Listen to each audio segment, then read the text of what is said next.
Bom, e agora a gente vai falar sobre renda variável e por isso eu convido o Felipe Garran, nosso especialista. Fala aí, Matheus, como é que você tá, meu? Beleza, Felipe?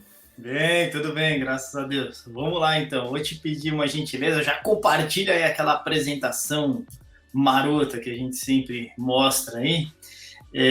Vamos lá, então. Queria mostrar aqui um pouquinho para vocês algumas coisas muito legais, né, sobre as quais a gente vem refletindo aqui na iPlan.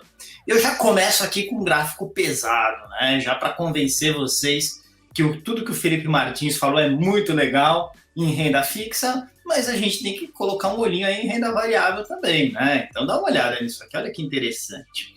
Eu coloquei aqui a relação risco-retorno de alguns índices, né, que refletem carteiras investidas em renda fixa, como você está vendo aqui, né? O IBA-S é uma carteira de LFTs, de Tesouro Selic, baixíssimo risco, né?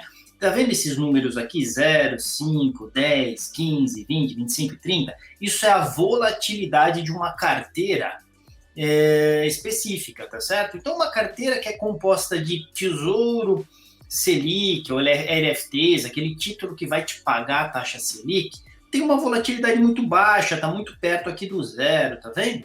Mas também, nos últimos 5 anos, apresentou um retorno discreto, pouco acima de 6% ao ano.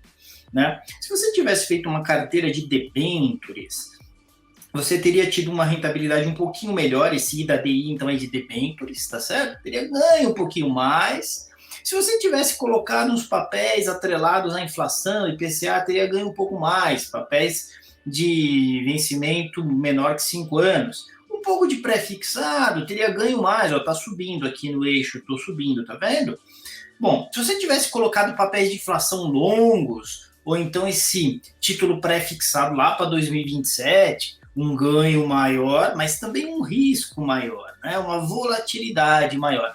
Felipe, o que é essa volatilidade? É quanto pode flutuar o seu dinheiro, né? Para cima e para baixo. Então isso é risco, porque se ele pode cair, é risco, né? Então no curto prazo pode cair, mas no longo prazo, nos últimos 5 anos, foi esse o resultado. E quem investiu em bolsa, né? Preciso vender meu peixe aqui, mas de uma forma bem didática, né? Quem investiu em bolsa aqui nos últimos 5 anos ganhou, em média, no índice Bovespa, 18% ao ano. É óbvio que quem investiu pelo método que a gente tem aqui de renda variável na iPlan ganhou muito mais que isso, mas só o índice Bovespa pagou 18% ao ano, mas também com um risco maior, uma vol aí entre 20 e 25. Olha que interessante. Por que eu estou falando isso aqui? Porque se você é um investidor que tem visão de longo prazo, não faz sentido deixar sua carteira somente aqui, né? Nesses retorninhos discretos, baixinhos, sem vergonha, michurucas, miserês. Entendeu?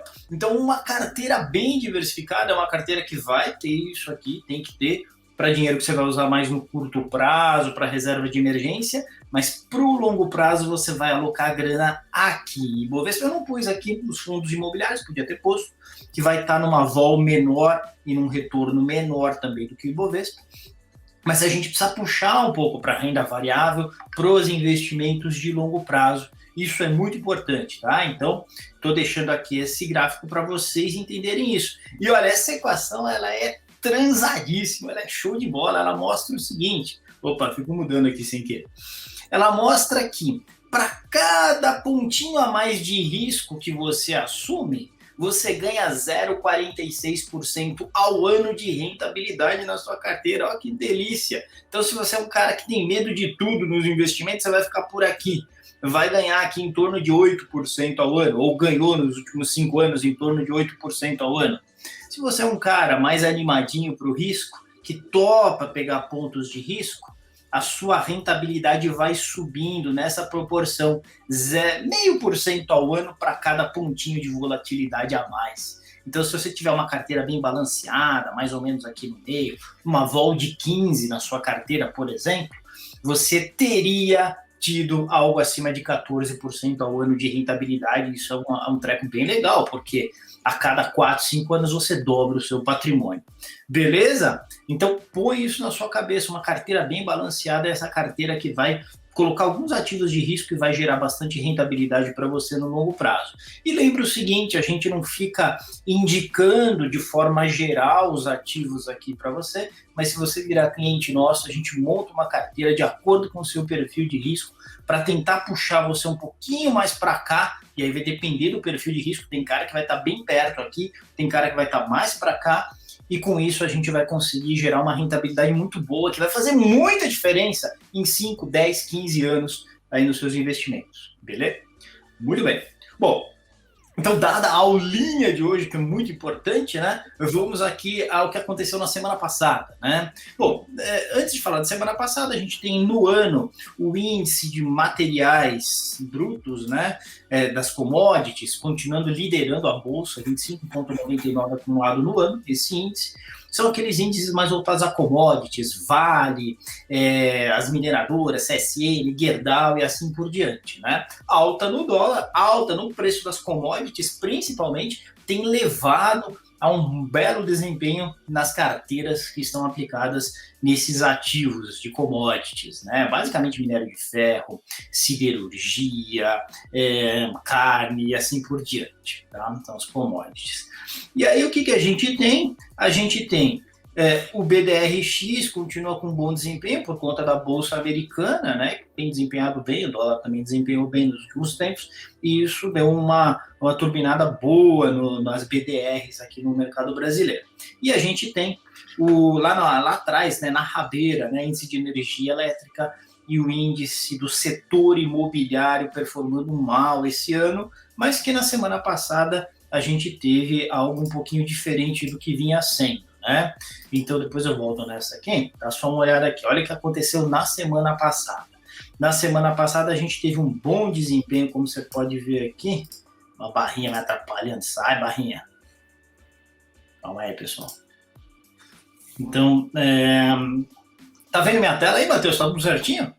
Tá tudo certo, vendo sim. Boa. Olha só, o Imob, semana passada, ele deu uma arrebentada, foi muito bem, 3,46 acima do índice Bovespa.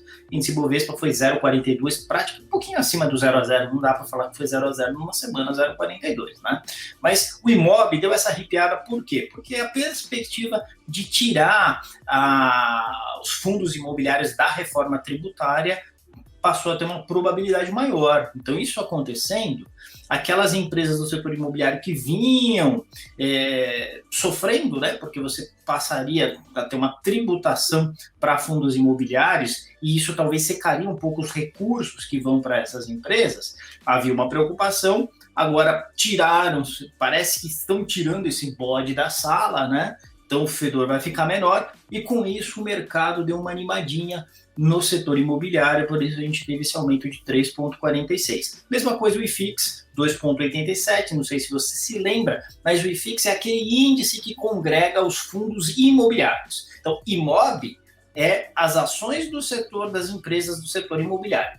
IFIX são os fundos imobiliários. Então, aqui é investir em ações, o IMOB, e IFIX é investir em fundo imobiliário. Os dois foram as duas melhores performances de bolsa na semana passada, justamente por conta dessa nova visão sobre a reforma tributária que não afetaria, então, os dividendos pagos para os cotistas de fundos imobiliários.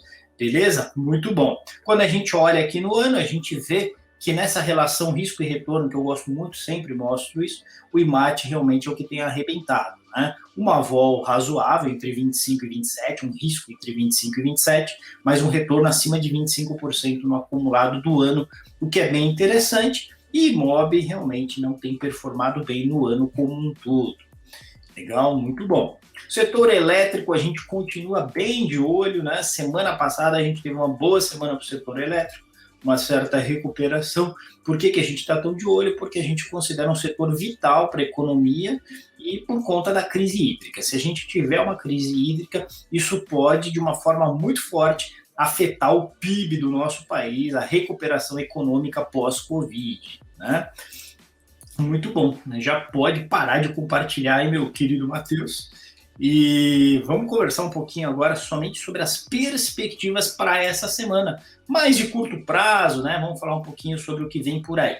Lembra o seguinte, eu sou um grande incentivador da Bolsa, pelo que eu mostrei para vocês. Nos últimos 5 anos, quando a gente olha, a Bolsa arrebenta e num cenário de taxas de juros mais normais, que é o que a gente pretende ter, que a gente espera, que a gente está enxergando para o país nos próximos anos, né? Eu sou de uma época em que eu cheguei a ver juros de 26% ao ano. Então, hoje a gente trabalha com algo civilizado. Então, não faz sentido para quem investe para 5, 10, 15 anos não considerar investir em bolsa. Eu continuo achando que é uma boa, mas a gente tem que se preparar, porque principalmente num momento de instabilidade política e incerteza sobre a recuperação econômica, e aí por conta de cenário internacional e pandemia, você vai ter altos e baixos, altos e baixos. Só que a gente tem que olhar lá para frente. A gente continua com oportunidades muito boas na bolsa, empresas boas, que ainda estão muito underpriced, como a gente fala, bonito falar underpriced, não é não? Então, elas estão com um preço muito abaixo do que a gente julga que